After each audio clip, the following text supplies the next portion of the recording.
Assalamualaikum warahmatullahi wabarakatuh dan selamat sejahtera. Hai, saya Cikgu Norafika Faradila binti Syahrum. Pada hari ini kita akan belajar tema kemasyarakatan Unit 2 dengan tajuknya Kisah Aku dan Datukku. Standard kandungan 3.2 dan standard pembelajaran 3.2.1.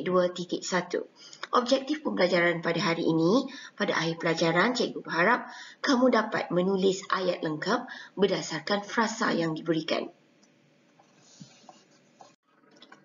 Apa yang kamu perlu sediakan untuk pembelajaran kita pada hari ini? Yang pertama, buku teks Bahasa Melayu tahun 4. Kamu buka muka surat 10. Yang kedua, buku latihan BM1 dan juga yang ketiga, alat tulis. Mari kita baca bersama-sama Kisah Aku dan Datukku. Sedia ya? Datuk dan Nenek telah ke Johor Bahru untuk menziarahi hadif sekeluarga. Mereka menaiki kapal terbang ke sana. Datuk gembira. Nenek pula kagum akan kemudahan yang disediakan di lapangan terbang. Setibanya mereka di rumah hadif, Datuk telah menunjukkan beberapa keping gambar yang telah dirakam menggunakan telefon pintarnya. Pernahkah kamu pergi ke lapangan terbang? Mari kita lihat apakah gambar yang telah dirakam oleh Datuk Hadif semasa berada di lapangan terbang. Terdapat 5 gambar yang telah dirakam oleh Datuk Hadif semasa berada di lapangan terbang. Gambar pertama, gambar kedua, gambar ketiga, gambar keempat dan gambar kelima. Tugasan kita pada hari ini ialah untuk membina 5 ayat berdasarkan gambar-gambar ini. Bagaimana kita hendak membina ayat? Untuk kita membina ayat, kita perlu memahami dan mengenal pasti maklumat-maklumat yang terdapat dalam gambar-gambar tersebut. Kita kena perhatikan, kita kena catat apakah maklumat-maklumat yang terdapat dalam gambar dan kita bina ayat daripada maklumat-maklumat yang ada. Terdapat beberapa jenis teknik untuk membina ayat lengkap yang baik. Terdapat teknik skop, salam dan bermacam lagi. Pada hari ini, saya ingin memperkenalkan teknik membina ayat dengan menggunakan teknik skop. Skop adalah akronim kepada S untuk siapa ataupun subjek, K untuk kata kerja, O untuk objek dan P untuk perluasan ayat ataupun keterangan ayat. Langkah pertama, dalam buku Bahasa Melayu 1, kamu perlu bina jadual skop. Kamu bina jadual begini. Kenapa ada 5? Kerana ada 5 ayat yang kita akan buat nanti. Kita akan bina 5 ayat. Jadinya ada 5. 1 untuk ayat pertama, 2, ayat ketiga, ayat keempat dan ayat ke-5. Siap-siap bina jadual ini. S, siapa? K, kata kerja. O untuk objek. Dan P untuk perluasan ayat. Mari kita mulakan dengan membina ayat yang pertama. Kita perhatikan dahulu gambar yang pertama. Dalam gambar ini terdapat 3 orang watak, iaitu yang pertama petugas, Nenek Hadif dan juga Datuk Hadif. Frasa yang diberikan di sini ialah petugas dan juga kerusi roda. Okey, kita lihat bagaimana kita nak masukkan di dalam kotak skop. Okey, ayat kedua frasa ini perlu dimasukkan ke dalam ayat kita. So, petugas bolehlah dimasukkan terus ke bahagian siapa. Petugas di lapangan terbang merujuk kepada individu ini. Petugas ini sedang buat apa? Apa kata kerjanya? Sedang menyorong. Okey, menyorong. Kemudian, kerusi roda adalah objek. boleh terus masukkan di sini. Sesuai kan petugas di lapangan terbang menyorong kerusi roda. Jika awak letak titik di sini, menamatkan ayat di sini, boleh. Tapi ayat tu adalah ayat yang kurang baik. Kamu perlu buat perluasan ayat. Okey. Petugas di lapangan terbang menyorong kerusi roda yang diduduki oleh nenek. Baru letak titik. Barulah ayat ini ayat yang dikatakan baik. Mari kita perhatikan gambar yang kedua dan kita akan cuba bina ayat yang kedua untuk gambar ini. Okey, dalam gambar yang kedua ini diberikan juga frasa travel letter dan memudahkan. Okey, apa itu travel letter? Travel letter ni adalah laluan pejalan kaki yang bergerak secara mendatar. Okey. Travel letter ni dia boleh bergerak secara automatis. Okay. Ini akan memudahkan pengguna-pengguna di lapangan terbang yang membawa bagasi-bagasi yang berat. Dia tak perlulah tak perlu menggunakan daya yang banyak untuk mengangkat barang yang berat. Okay. Beg bagasi boleh diletakkan dan boleh bergerak secara automatis. Okey. Mari kita buat ayat yang kedua. Untuk bahagian ini, okay, siapa? Kotak siapa? Apa yang kita nak? Siapa yang kita nak letakkan? Okay, kita boleh buat sini datuk dan nenek. Siapa kat sini?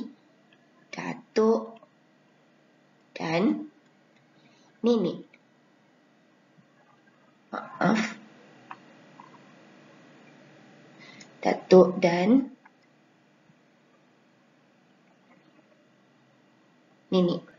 Kata kerjanya ialah, sebelum itu, kita masukkan travel letter ke dalam objek.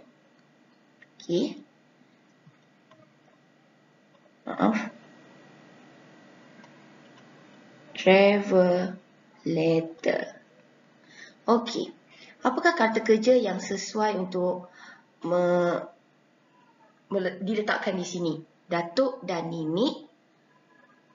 Apa dia? Menggunakan. Okey, sekarang datuk dan nenek dia nak menggunakan. Menggunakan travel letter. Datuk dan nenek menggunakan travel letter. Okey. Untuk perluasan ayat, untuk memudahkan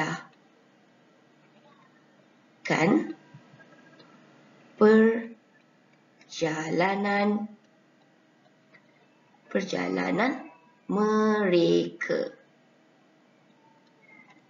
Okey. Saya ulang lagi sekali, ayatnya datuk dan nenek menggunakan travel letter untuk memudahkan perjalanan mereka.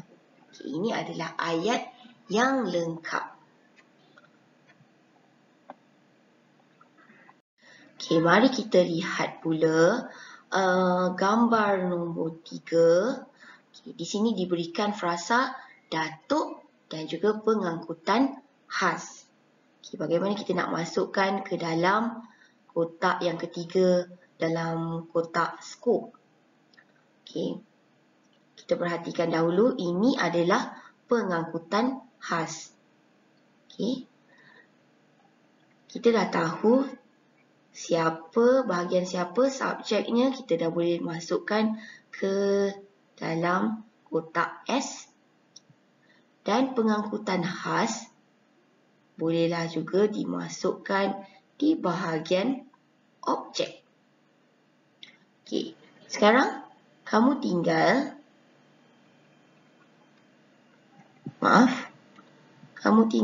masukkan kata kerja yang sesuai dan juga perluasan ayat untuk menjadikan ayat ini lengkap dan baik. Okey, faham ya? Kamu cuba buat. Baiklah, mari kita teruskan untuk ayat yang keempat. Kita lihat gambar yang keempat. Di sini frasa yang diberikan adalah menolak dan juga laluan landai khas.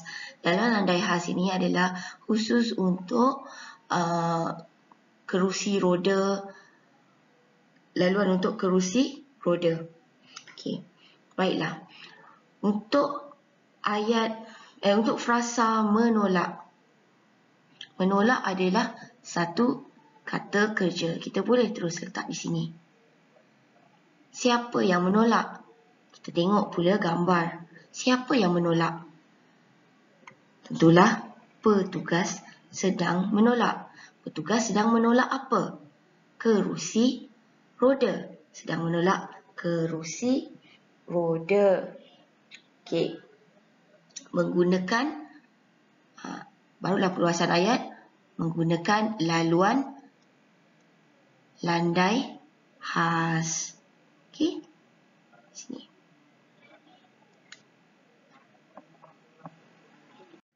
Mari kita lihat gambar yang terakhir, gambar yang kelima. Okey, di sini kita lihat ada sebuah kereta. Okey, dan frasa yang diberikan ialah meletakkan dan tempat letak kereta khas. Kita boleh dah masukkan ke dalam kotak skop kita. Okay. Meletakkan. Meletakkan adalah kata kerja. Saya boleh letakkan di sini. Meletakkan.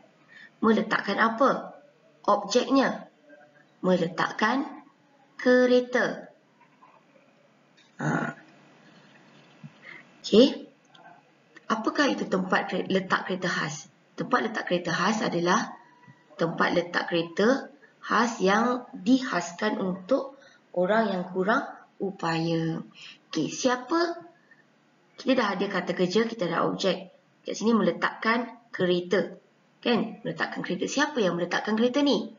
Awak boleh dah tulis ayah. Hadif.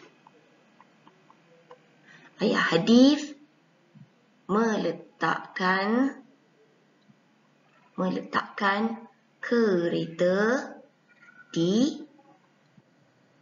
tempat letak kereta khas sebagai perluasan ayatnya. Saya harap kamu faham untuk membina ayat dengan menggunakan teknik. Okay, kamu boleh salin, kamu boleh buat ayat di dalam buku PM1. Sebelum berakhir, cikgu nak ingatkan di sini, kamu perlu bina 5 ayat berdasarkan gambar dalam buku PM1. Okay, kemudian hantarkan gambar latihan ke dalam Telegram Cikgu Fika. Selamat mencuba dan belajar.